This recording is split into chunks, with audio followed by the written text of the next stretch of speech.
ಶ್ರೀ ಗುರುಭ್ಯೋ ನಮಃ.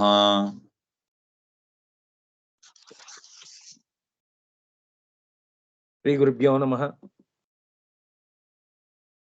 ಸೃಷ್ಟಿಸ್ಥಿತ್ಯಪ್ಯಯೇಹ ನಿಯತಿ ದೃಶಿತಮೋ ಬಂಧಮೋಕ್ಷಾಶ್ಚ ಯಸ್ಮಾದಸ್ಯ ಶ್ರೀ ಬ್ರಹ್ಮರುದ್ರ ಪ್ರಭೃತಿ ಸುರನರದ್ವೀಷ ಶತ್ರುತ್ಮಕಸ್ಯ ವಿಷ್ಣೋರ್ವ್ಯಸ್ತಾ ಸಮಸ್ತಾ ಸಕಲ ಗುಣನಿಧಿಃ ಸರ್ವದೋಷ ವ್ಯಪೇತಃ ಪೂರ್ಣಾನಂದಾವ್ಯಯೋ ಯೋ ಗುರುರಪಿ ಪರಮಃ ಚಿಂತಯೇತ್ ತಂ ಮಹಾಂತಂ ಜನ್ಮಾದ್ಯಸ್ಯ ಯತೋನ್ಮಯಾದಿತರತಶ್ಚಾರ್ಥೇಷ್ವಭಿಜ್ಞಸ್ವರಾಟ್ ತೇನೇ ಬ್ರಹ್ಮಹೃದಾಯ ಆದಿಕವಯೇ ಮುಹ್ಯಂತಿ ಯಂ ಸೂರಯಃ ತೇಜೋ ವಾರಿಮೃದಾಂ ಯಥಾ ವಿನಿಮಯೋ ಯತ್ರ ತ್ರಿಸರ್ಗೋ ಮೃಷಾ ಧಾಮ್ನಾ ಸ್ವೇನ ಸದಾ ನಿರಸ್ತಕುಹಕಂ ಸತ್ಯಂ ಪರಂ ಧೀಮಹಿ. ನಾರಾಯಣಂ ನಮಸ್ಕೃತ್ಯ ನರಂ ಚೈವ ನರೋತ್ತಮಂ ದೇವೀಂ ಸರಸ್ವತೀಂ ವ್ಯಾಸಂ ತತೋ ಜಯಮುದೀರಯೇತ್. ಕೃಷ್ಣಾಯ ವಾಸುದೇವಾಯ ಹರೇ ಪರಮಾತ್ಮನೇ ಪ್ರಣತಃ ಕ್ಲೇಶನಾಶಾಯ ಗೋವಿಂದಾಯ ನಮೋ ನಮಃ. ಶ್ರೀ ಗುರುಭ್ಯೋ ನಮಃ. ಶ್ರೀಮದ್ ಭಾಗವತ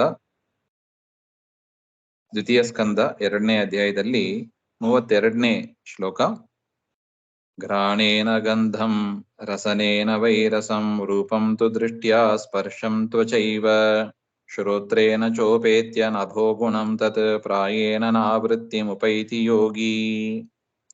ಇಲ್ಲಿ ಜ್ಞಾನಿಗಳು ಮೋಕ್ಷ ಹೊಂದತಕ್ಕ ಕ್ರಮ ಹೇಳ್ತಾ ಇದ್ದಾರೆ.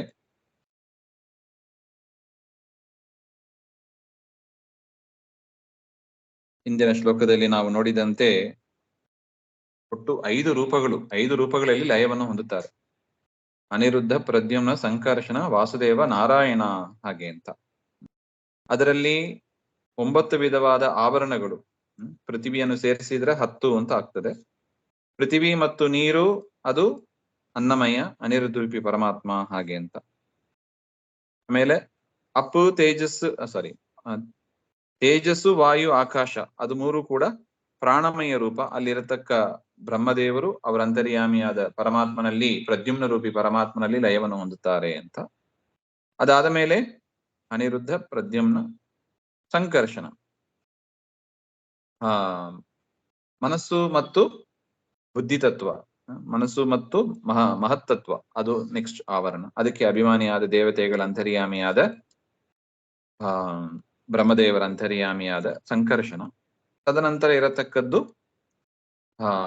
ಸತ್ವ, ರಜಸ್ಸು, ತಮಸ್ಸು ಆ 3ರ ಆವರಣ. ಅದು ಅದರಲ್ಲಿ ಇರತಕ್ಕ ಬ್ರಹ್ಮಾಂತರ್ಯಾಮಿಯಾದ ಆನಂದಮಯ ರೂಪಿ ಪರಮಾತ್ಮ ವಾಸುದೇವ. ಆ ವಾಸುದೇವನಲ್ಲಿ ಅವರು ಲಯವನ್ನು ಹೊಂದಿ ಮಹಾಪ್ರಳಯ ಆಗ್ತದೆ. ಆಮೇಲೆ ಅವರು ಮತ್ತೆ ಪುನಃ ಭೂಮಿಗೆ ವಾಪಸ್ ಬರೋದಿಲ್ಲ, ಸೃಷ್ಟಿಗೆ ಬರೋದಿಲ್ಲ ಹಾಗೆ ಅಂತ ಒಟ್ಟು ವಿಚಾರ ಇದು. ಅದರಲ್ಲಿ ನಿನ್ನೆ ನಾವು ನೋಡಿದ್ದು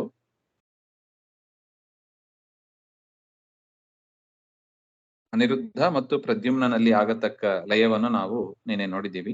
ಈ ಶ್ಲೋಕದಲ್ಲಿ 32ನೇ ಶ್ಲೋಕದಲ್ಲಿ ಬ್ರಹ್ಮ ಪ್ರಳಯ ಕಾಲದಲ್ಲಿ ಅಪರೋಕ್ಷ ಜ್ಞಾನಿಗಳು ಪೃಥ್ವಿ ತತ್ವದಲ್ಲಿ ಲಯವನ್ನ ಹೊಂದಿ ಘ್ರಾಣೇಂದ್ರಿಯ ಅಂದ್ರೆ ಇಲ್ಲಿ ಒಟ್ಟು 5 ತನ್ಮಾತ್ರೆಗಳು ಅಂತ ಏನೇ ಇದೆ, 5 ತನ್ಮಾತ್ರೆಗಳ ಒಂದು ವಿಚಾರವನ್ನ ಹೇಳ್ತಾ ಇದ್ದಾರೆ. ಘ್ರಾಣೇಂದ್ರಿಯದಲ್ಲಿ ಇರತಕ್ಕ ಬ್ರಹ್ಮಾಂತರ್ಗತ ಹರಿಯಲ್ಲಿ ಪ್ರವೇಶ ಮಾಡಿ ಗಂಧ ತನ್ಮಾತ್ರದಲ್ಲಿ ಇರತಕ್ಕ ಬ್ರಹ್ಮಾಂತರ್ಗತ ಹರಿಯಲ್ಲೂ ಕೂಡ ಲಯವನ್ನು ಹೊಂದುತ್ತಾರೆ. ಇದು ದೇವತೆಗಳು ಲಯ ಹೊಂದುವ ಕ್ರಮ. ಇದು ಜ್ಞಾನಿಗಳು ಅಂದ್ರೆ ಇಲ್ಲಿ ದೇವತೆಗಳನ್ನು ಇಟ್ಕೋಬೇಕು. ಆ ಒಂದು ಕ್ರಮದಲ್ಲಿ ಎಲ್ಲಾ ದೇವತೆಗಳಿಗೂ ಕೂಡ 24 ತತ್ವಾಭಿಮಾನಿ ದೇವತೆಗಳು ಅಂತ ಯಾರಿದ್ದಾರೆ ಅವರಿಗೆ ಲಯವನ್ನು ಇಲ್ಲಿ ಹೇಳುವ ಪ್ರಸಂಗ ಇದು. ಅದರಿಂದ ಘ್ರಾಣೇಂದ್ರಿಯ, ಅದರಲ್ಲಿರತಕ್ಕ ಬ್ರಹ್ಮಾಂತರ್ಗತನಾದ ಪರಮಾತ್ಮ ಮತ್ತು ಗಂಧ ಎನ್ನತಕ್ಕ ಒಂದು ತನ್ಮಾತ್ರ, ಅದರಲ್ಲಿ ಇರತಕ್ಕ ಬ್ರಹ್ಮಾಂತರ್ಗತ ಹರಿ ಅವರಿಗೂ ಲಯ. ಅಲ್ಲಿಂದ ಜಲತತ್ವದಲ್ಲಿ ಲಯ ಆದ ಮೇಲೆ ರಸನೇಂದ್ರಿಯ. ನೋಡಿ, ಪೃಥ್ವಿಯ ಒಂದು ತನ್ಮಾತ್ರೆ ಯಾವುದು? ಗಂಧ. ನೀರಿನ ಒಂದು ತನ್ಮಾತ್ರೆ ಅದು ರಸನೇಂದ್ರಿಯದಲ್ಲಿ ಇರತಕ್ಕದ್ದು.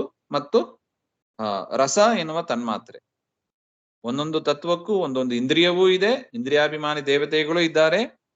ಆ ಇಂದ್ರಿಯಗಳಿಂದ ಗ್ರಹಿಸತಕ್ಕ ಒಂದು ವಿಷಯಗಳು, ಅದಕ್ಕೆ ಅಭಿಮಾನಿ ದೇವತೆಗಳು ಇದ್ದಾರೆ.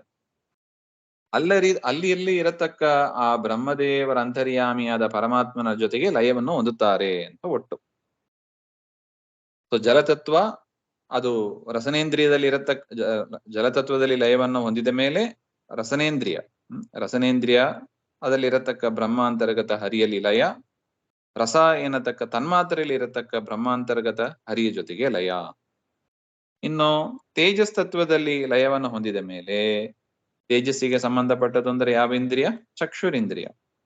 ಮತ್ತು ತನ್ಮಾತ್ರೆ ಯಾವುದು? ರೂಪ. ಸೊ ಚಕ್ಷುರಿಂದ್ರಿಯಕ್ಕೆ ಅಭಿಮಾನಿಯಾದ ಬ್ರಹ್ಮಾಂತರ್ಗತ ಹರಿಯ ಜೊತೆಗೆ ಲಯ ಮತ್ತು ರೂಪ ತನ್ಮಾತ್ರೆ ಅದರಲ್ಲಿ ಇರತಕ್ಕ ಬ್ರಹ್ಮಾಂತರ್ಗತನಾದ ಹರಿಯ ಜೊತೆಗೆ ಲಯವನ್ನು ಪಡೆಯುತ್ತಾರೆ. ಅದಾದ ಮೇಲೆ ವಾಯುತತ್ವಕ್ಕೆ ಸಂಬಂಧಪಟ್ಟ ಇಂದ್ರಿಯ ಅಂದ್ರೆ ತ್ವಗಿಂದ್ರಿಯ, ಅದರ ತನ್ಮಾತ್ರೆ ಅಂದ್ರೆ ಸ್ಪರ್ಶ. ಸೊ ತ್ವಗಿಂದ್ರಿಯ ಅಂತರ್ಗತ ಬ್ರಹ್ಮಾಂತರ್ಗತ ಹರಿ ಮತ್ತು ಸ್ಪರ್ಶೇಂದ್ರಿಯದಲ್ಲಿ ಸ್ಪರ್ಶ ತನ್ಮಾತ್ರೆಯಲ್ಲಿ ಇರತಕ್ಕ ಬ್ರಹ್ಮಾಂತರ್ಗತ ಹರಿ, ಅಲ್ಲಿಯೂ ಲಯವನ್ನು ಪಡೆಯುತ್ತಾರೆ. ಅದಾದ ಮೇಲೆ ಆಕಾಶ ತತ್ವ ಇಂದ್ರಿಯಕ್ಕೆ ಸಂಬಂಧಪಟ್ಟದ್ದು ಅಂದ್ರೆ ಶ್ರವಣೇಂದ್ರಿಯ, ಮತ್ತೆ ಅದಕ್ಕೆ ಸಂಬಂಧಪಟ್ಟ ತನ್ಮಾತ್ರೆ ಅಂದ್ರೆ ಶಬ್ದ. ಈ ರೀತಿಯಾಗಿ ಶ್ರವಣೇಂದ್ರಿಯದಲ್ಲಿ ಇರತಕ್ಕ ಬ್ರಹ್ಮಾಂತರ್ಗತ ಹರಿಯ ಜೊತೆಗೂ ಶಬ್ದ ತನ್ಮಾತ್ರೆಯಲ್ಲಿ ಇರತಕ್ಕ ಬ್ರಹ್ಮಾಂತರ್ಗತ ಹರಿಯ ಜೊತೆಗೂ ಲಯವನ್ನು ಹೊಂದುತ್ತಾರೆ ಅಂತ ಒಟ್ಟು ಅಭಿಪ್ರಾಯ. ನೋಡಿ, ಘ್ರಾಣೇನ ಗಂಧಂ ರಸೇನ ವೈರಸಂ ರೂಪಂ ತು ದೃಷ್ಟ್ವಾ ಸ್ಪರ್ಶಂ ತ್ವಚೈವ ಶ್ರೋತ್ರೇನ ಚೋಪೇತ್ಯ ನಭೋ ಗುಣಂ ತತ್ ಪ್ರಾಯೇನ ನಾವೃತ್ತಿಂ ಉಪೈತಿ ಯೋಗಿ. ಹಾಗೆ ಅಂತ ಇಷ್ಟಾದ ಮೇಲೆ ತದನಂತರ ಹಿಂದೆ ಹೇಳಿದಂತೆ ಮನೋಮಯ, ವಿಜ್ಞಾನಮಯ, ಅದಾದ ಮೇಲೆ ಆನಂದಮಯ, ಅದೆರಡು ಲಯವನ್ನು ಕೂಡ ಮುಂದಿನ ಶ್ಲೋಕದಲ್ಲಿ ಹೇಳ್ತಾರೆ. ಅದನ್ನ ಮತ್ತೆ ಸೇರಿದಾಗ ನೋಡೋಣ. ಶ್ರೀಮಧ್ವಾಂತರ್ಗತ ಶ್ರೀ ಕೃಷ್ಣಾತ್ಮ ಶ್ರೀ ಹರೇನ.